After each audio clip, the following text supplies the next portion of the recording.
এখন সন্ধ্যায় এই জন্য বের হই যে বিকেলবেলা গিয়ে যে খেলবো, সেই মাঠের আর মাঠ নাই। মাঠে এখন 1 হাত লম্বা ঘাস।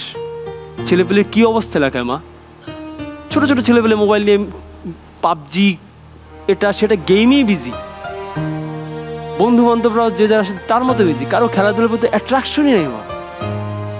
আর আমরা খেলাধুলার সময় মা দুপুরবেলা আমি পুকুরে গোসল করতে গেলাম, বাট আমাদের সময় যে মজাটা ছিল, যে গোসল করতে নামার আগে আড্ডা দেয়া, পাশের বাড়ির ডাব বা কারো বাসার চালতা সেটা নিয়ে আমরা বানিয়ে খাওয়া, এটা নেই।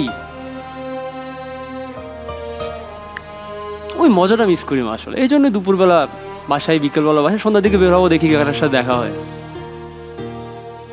দাও 1 কাপ চা দাও, চলো তোমার সাথে গিয়ে চা খাই একটা বেলকুনি। স্মার্ট হইতে গিয়ে, ভালো লাইটিং করতে গিয়ে আমার মনে হয় যে একটু ঝামেলাই হয়ে গেছে। বড় হওয়ার স্টোরিটা সাথে কানেক্ট করতে পারিনি, অভিনয়টা একদম ফ্ল্যাট হয়ে গেছে।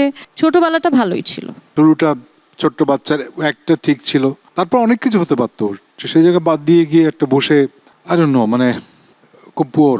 ছোটবেলার অভিনয়গুলো আমার খুব ভালো লাগছে, আমি একদম শৈশবে ফিরে যাচ্ছি, সবার দারুণ লাগছে। কিন্তু বড়বেলায় এসে আর বড় হয়ে উঠছে না। স্বপ্ন দেখার দিন এসেছে, স্বপ্ন দেখার বার, ভিড়কে ঠেলে সময় এবার সামনে দাঁড়াবার, খুঁজছে তোমায় মঞ্চ তোমার, দাও সারা আবার।